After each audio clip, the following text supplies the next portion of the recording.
સામાન્ય જ્ઞાન ઘણા બધા વિડીયો આપણે ચિત્રો જોયા, કોઈ જગ્યાએ તમે વિડીયો જોયા, કોઈ જગ્યાએ ફક્ત આપણે એમસીક્યુ દ્વારા ચર્ચા કરી, કોઈ જગ્યાએ વન વર્ડ આન્સર જોયા. ઘણી બધી રીતે, ઘણી બધી પદ્ધતિસર આપણે સામાન્ય જ્ઞાન. આજે આપણે વાત કરીએ તમારી 4 ભાષાઓ. તમે જે 4 ભાષાઓ અત્યારે ભણો છો, જે બાળકો 5મામાં હોય એમને સંસ્કૃત અત્યારે નહીં આવતું હોય, પણ જે 6 થી 8માં બાળકો છે બધાને જ સંસ્કૃત આવે છે.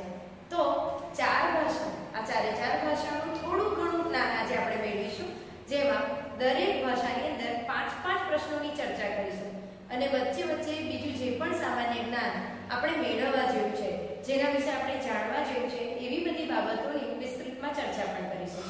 તો ચાલો બધી જ ભાષાઓમાં 5 પ્રશ્નો જોઈએ. સૌથી પહેલા આપણી માતૃભાષા ગુજરાતી. ગુજરાતી વિશે થોડું ઘણું જ્ઞાન મેળવી લઈએ. 5 પ્રશ્નો અહીં લખેલા છે, જુઓ. આ 1 2 3 4 અને 5. સૌથી પહેલા વિશેષણો વિશે જાણીએ. અહીં એક પ્રશ્ન આપ્યો છે, કઠણ અને ગરીબ કેવા વિશેષણો છે? તો કઠણ અને ગરીબ. કઠણ તો કેટલું કઠણ છે એ આપણે માપી શકીએ નહીં, પણ ગરીબ તો એ કેટલો ગરીબ છે એ પણ આપણે કહી શકીએ નહીં. તો બીજી એક રીતે કેવી રીતે ઓળખી શકાય વિશેષણોને? વિશેષણોના 2 પ્રકાર છે, વિકારી અને અવિકારી. હું એક વિશેષણ તમને સમજાવું છું. જાડો. કોઈ જાડું હોય તો એને શું કહીએ? છોકરો હોય તો જાડો છે, છોકરી હોય તો જાડી છે. અને કોઈ ભેંસનું બચ્ચું હોય જેને પાડિયું કહેવાય તો એ હોય તો શું કહીએ? જાડું છે, જાડું. પુલ્લિંગ, સ્ત્રીલિંગ અને નપુંસકલિંગ, એમાં વિકાર આવી શકે, એટલે કે બદલાઈ શકે. 3 લિંગમાં એનું પરિવર્તન થઈ શકે, એનો ઉપયોગ થઈ શકે. તો જ્યારે આવા વિશેષણો હોય ત્યારે તેને અવિકારી વિશેષણ કહેવાય. તો આપણો પહેલો જવાબ છે અવિકારી.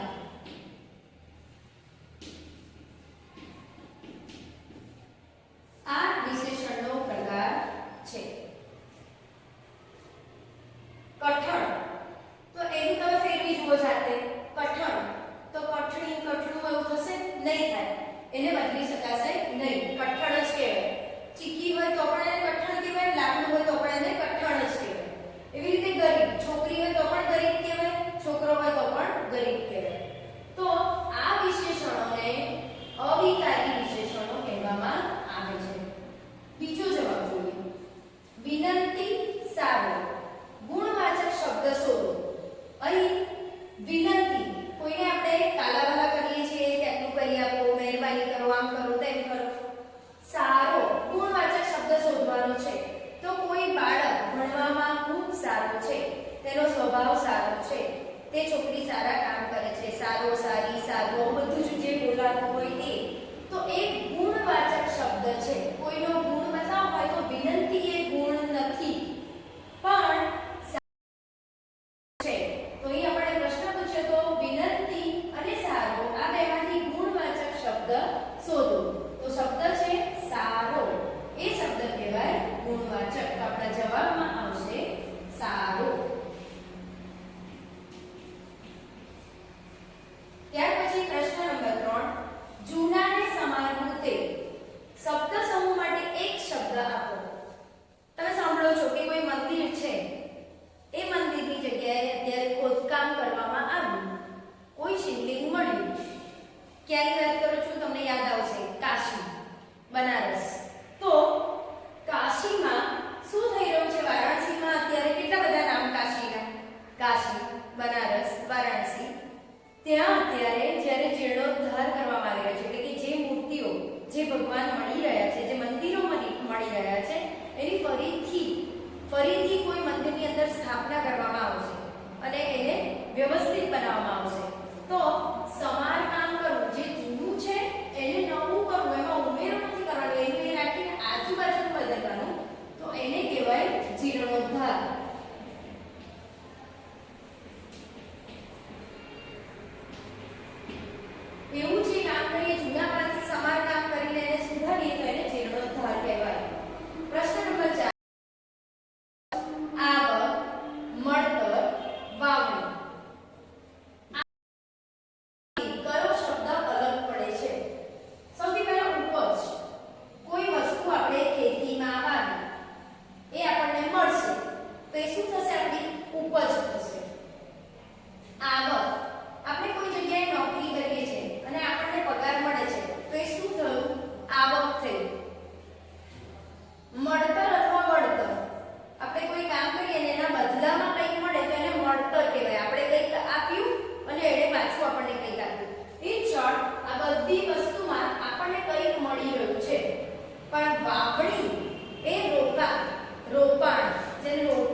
વાવણી શબ્દ અલગ પડે છે. પ્રશ્ન નંબર 5 ગુજરાતી ભાષાનું સૌથી મોટું પુસ્તક. ગુજરાતી ભાષાનું સૌથી મોટું પુસ્તક કયું છે? ગુજરાતી ભાષામાં ક્યાંથી ઉતરી આવ્યું? વાવણી શબ્દ એનો બીજો અર્થ શું થઈ શકે? કઠણનો બીજા સિનોનિમ્સ એના સમાનાર્થી શું થઈ શકે? આવું બધું શોધવું હોય તો સૌથી મોટું પુસ્તક જેનું નામ છે ભગવદ ગોમંડલ. ભગવદ ગોમંડલ. જેવી રીતે ઇંગ્લિશમાં એન્સાઇક્લોપીડિયા હોય છે એવી રીતે ગુજરાતીનું એન્સાઇક્લોપીડિયા એટલે ભગવદ ગોમંડલ. આ આપણે વાત કરી ગુજરાતીના 5 પ્રશ્નોની. હવે આપણે બીજા 5 પ્રશ્નો જોઈએ હિન્દીના. ચાલો हिंदी विषयના પ્રશ્નો જોઈએ. अच्छा ज्ञान आचरण के बिना कैसा है?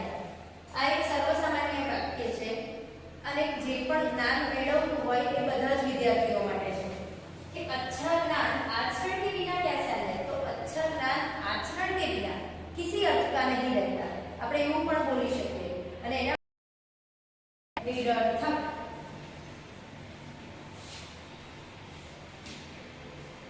अच्छा ज्ञान आचरण के बिना निरर्थक होता है.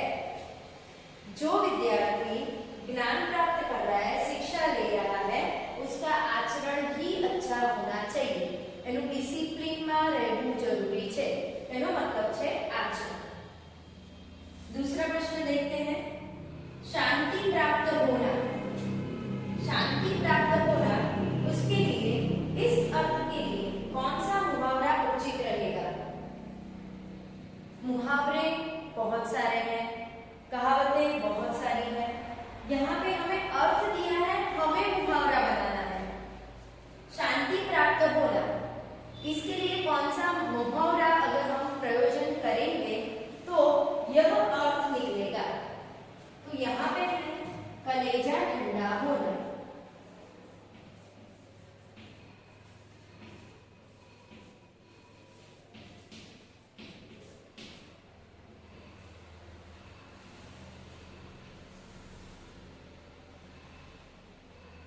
कलेजा ठंडा होना यही हमारा उत्तर है. 3 नंबर का प्रश्न देखते हैं. अमीर शब्द नो विरोधार्थी शब्द ओळखाવો. ઓળખાવાનું કે જાતે ખાલી એટલું પૂછ્યું હોય કે નીચે આપેલા શબ્દનો વિરોધાર્થી શબ્દ લખો. ઘણી વખત આખું વાક્ય પણ આપ્યું હોય તો इसका विरोधार्थी शब्द लिखकर वाक्य प्रयोग कीजिए. अमीर शब्द का विरोधार्थी शब्द या विलोम शब्द लिखकर उसका वाक्य में प्रयोग कीजिए એવું પણ પૂછી શકાય. તો અમીર શબ્દનો વિરોધાર્થી છે ગરીબ. ગુજરાતીમાં પણ અમીર અને ગરીબ આવે છે. હવે એનું વિરોધાર્થી મૂકીને શબ્દ બનાવવાનો. અમર અમીર આદમી હૈ. હવે વિરોધાર્થી અમરની અમીરની જગ્યાએ આપણે શું મૂકીશું? गरीब. अमर गरीब आदमी है. अमर अमीर आदमी है. એનું વિરોધાર્થી અમર ગરીબ આદમી है. प्रश्न नंबर 4. परिश्रमी छात्र कभी असफल नहीं होते.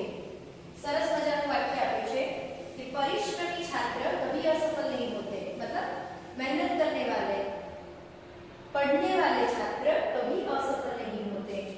પણ આમાં શું કરવાનું છે? આપણે વાક્યમાં વિશેષણ ઓળખાવો. વાક્યમાં વિશેષણ કયું છે એ ઓળખવાનું છે. આખું વાક્ય છે છાત્ર કભી અસફળ નહીં હોતે. હું એવું કહું તો બધા વિદ્યાર્થીઓ અસફળ નથી થતા એનો મતલબ એવો થાય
सर्वनाम है। तो मैं सर्वनाम में आता है। ये हमारे हिंदी के 5 प्रश्न देखे। अब देखते हैं संस्कृत भाषा के 5 प्रश्न। संस्कृत का 5 प्रश्न है। नंबर 1, पक्षी आकाशे कुत्र गच्छति। पक्षी आकाशમાં ક્યાં જાય છે? આકાશમાં ઊંચે ઉડે છે, પણ એ ક્યાં જાય છે? कुत्र गच्छति એટલે પક્ષી આકાશમાં ક્યાં જાય છે? તો ગણિતમાં આમ જાય છે, આમ જાય છે. આપણે એવું કહી શકીએ કે ક્યારેક અહીંયા ઉડે છે, ક્યારેક અહીંયા ઉડે છે. પણ સંસ્કૃતમાં જવાબ પૂછે તો શું લખાય? અત્ર તત્ર ગચ્છતિ. અત્ર તત્ર.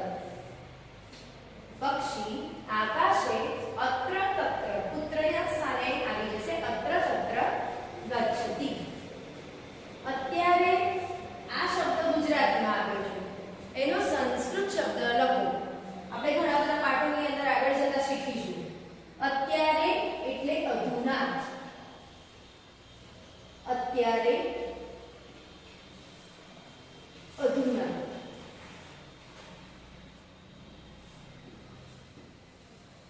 અત્યારેનો અર્થ થાય અધુના, અત્યારે, હાલની તારીખે, હમણાં.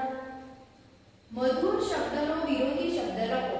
જ્યારે કોઈ પણ સંસ્કૃત શબ્દ આવ્યો હોય એને સૌથી પહેલા ગુજરાતી ભાષામાં સમજવાનો પ્રયત્ન કરવાનો, હિન્દી સાથે એની સરખામણી કરી જોવાની, તો તમે ઝડપથી એ શબ્દને સમજી શકશો. મધુર એટલે મીઠું. મીઠું એટલે ખારું નહીં, મીઠું. સ્વાદમાં સ્વીટ, જેને ઇંગ્લિશમાં કહેવાય. તો મધુર શબ્દનો વિરોધી અર્થ શું થાય? જો મીઠું હોય તો એનું ઓપોઝિટ આપણે કહીએ કડવું, તો એને સંસ્કૃતમાં કહેવાય કટુ. સંસ્કૃતમાં શું કહેવાય? એને કટુ કહેવાય. પંચદશ, પ્રશ્ન નંબર 4, પંચદશ અંકમાં લખો. બરાબર ધ્યાનથી સાંભળજો. પંચ અને 10, હું આની વચ્ચે લાઈન દોરી દઉં તો તમને એવું કહે કે આનું લખો, તો શું લખીશું? પંચ એટલે 5, 10 એટલે 10. તો શું 105 કે 510? શું ગણવાનું એને? પણ એ આપણને એવું કે છે 5 10 માં ઉમેરતા. પંચ 10 એટલે કે 10 અને 5 બરાબર 15. તો આપણો જવાબ છે સંસ્કૃતમાં પંચ 10. આવી રીતે લખાય. વેદોની રચના કઈ ભાષામાં અને કઈ લીટીમાં થઈ છે? આ જાણવા જેવું છે કે વેદોની રચના સૌથી પહેલા તો વેદો કેટલા છે? 4 વેદ છે. ઋગ્વેદ સૌથી જૂનામાં જૂનો ગ્રંથ છે. ઋગ્વેદ, યજુર્વેદ, સામવેદ અને અથર્વવેદ, આ 4 વેદો છે. આ વેદોની રચના કઈ ભાષામાં કરવામાં આવી? આપણો પહેલો જવાબ છે સંસ્કૃત ભાષામાં. અને સંસ્કૃત કઈ લિપિમાં લખાય છે? દેવનાગરી લિપિમાં. દેવનાગરી લિપિમાં. એને નાગરી લિપિ પણ કહે છે અને દેવનાગરી પણ કહે છે. દેવો દ્વારા ઉતરી આવેલી ભાષા, એના માટે એની માન્યતા છે. હિન્દી પણ દેવનાગરીમાં લખાય છે, ગુજરાતી પણ દેવનાગરીમાં લખાય છે અને સંસ્કૃત પણ દેવનાગરીમાં લખાય છે. સંસ્કૃતના હવે આપણે જોઈએ અંગ્રેજી ભાષાના. ચાલો હવે અંગ્રેજી ભાષા. અંગ્રેજી ભાષામાં કેટલાક પ્રશ્નો અહીંયા લખ્યા છે. C, she, smile at dash in the mirror. તેણી અંદર જોઈને, શામાં જોઈને? મિરરમાં જોઈને શું કરી રહી છે? હસી રહી છે. તો આપણે જ્યારે અરીસામાં, મિરર એટલે અરીસો, અરીસામાં જોઈએ તો સામે કોણ પ્રતિબિંબ દેખાય? આપણું પોતાનું જ પ્રતિબિંબ દેખાય. તો અહીંયા she smile at dash in the mirror. તેણી અરીસામાં જોવે છે અને હસે છે. તો કોણ? she smile at કોની ઉપર હસે છે? તો આન્સર આવશે herself. herself એટલે કે પોતાની જાત ઉપર હસે છે.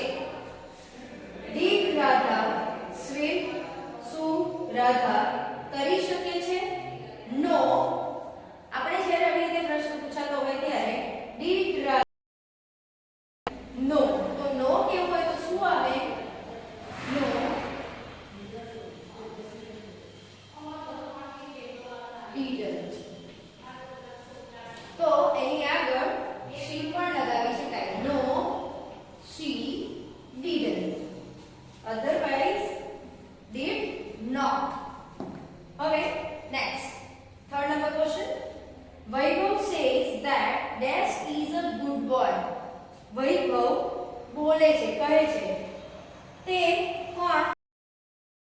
Good boy. ગુડ એ પોતાની જાત વિશે વાત કરે છે. Vaibhav says that dash is a good boy. તો he is a good boy. he is a good boy. apply apply શબ્દનો ગુજરાતી અર્થ જણાવો. આપણે કહીએ છીએ કે મેં એપ્લાય કર્યું છે, આધાર કાર્ડ માટે એપ્લાય કર્યું છે, બેંક માટે એપ્લાય કર્યું છે, એક્ઝામ માટે એપ્લાય કર્યું છે. તો અપ્લાય નો અર્થ શું થાય? આવેદન પત્ર આપવું. એનું ગુજરાતી આવેદન પત્ર આપવું અથવા તો અરજી કરવી. હવે આવેદન પત્ર એટલે કોઈ જગ્યાએ છે એડમિશન માટે મેં એપ્લાય કરેલું છે, હું ધોરણ 8 માંથી 9 માં જવાનું છું, તો એના માટે મેં બીજી સ્કૂલમાં એપ્લાય કરેલું છે. જ્યારે એનો જવાબ આવશે, મેં પરીક્ષા આપી દીધી છે, હું પાસ થઈશ, ત્યારે મને ખબર પડશે કે મને એડમિશન મળ્યું કે નહીં. તો એને શું કહેવાય? આવેદન પત્ર આપવું. પ્રશ્ન નંબર 5, સમુદ્ર શબ્દ માટે અંગ્રેજી શબ્દ જણાવો. આપણે બોલીએ છે સી, બીચ, આ બધું બોલીએ છે. સી એકલો સી છે, એ આલ્ફાબેટ છે એકલો સી. આ શી એટલે ગર્લ માટે વપરાતો શબ્દ છે. She is good girl. એવી રીતે સી ટુ સી તમે ભણ્યા છો. ટુ સી એટલે જોવું. CEA એટલે કે સી નો અર્થ છે સમુદ્ર. તો આપણે ચારે ચાર ભાષામાં 5-5 પ્રશ્નોના જવાબ સારી રીતે સમજી શક્યા. પરીક્ષામાં પણ આવી જ રીતે ચારે ચાર ભાષામાં તમને કોઈ પણ પ્રશ્ન પૂછાય તો તમે સરળતાથી લખી શકશો. ધોરણ 5 ના વિદ્યાર્થીઓએ સંસ્કૃતનું જે સામાન્ય જ્ઞાન મેળવ્યું છે એને થોડું લાંબા સમય સુધી ટકાવી રાખવાનું છે, કેમ કે અત્યારે ધોરણમાં 5મા ધોરણમાં આગળ જઈને 6ઠ્ઠા ધોરણમાં આપણે સંસ્કૃત ભણવાનું છે. તો ગુજરાતી આપણી માતૃભાષા, હિન્દી સૌથી વધુ બોલાતી ભારત દેશની ભાષા, સંસ્કૃત આપણી પૌરાણિક ભાષા અને આધુનિક ભાષા વેસ્ટર્ન ભાષા એટલે કે અંગ્રેજી. તો આજે આપણે ચારે ચાર ભાષાઓ વિશે જ્ઞાન મેળવ્યું. આગળ પણ આવી જ રીતે સામાન્ય જ્ઞાન વિષયમાં કંઈ ને કંઈ નવું જ્ઞાન મેળવતા રહીશું. ફરીથી મળીશું. જય હિન્દ, જય ભારત.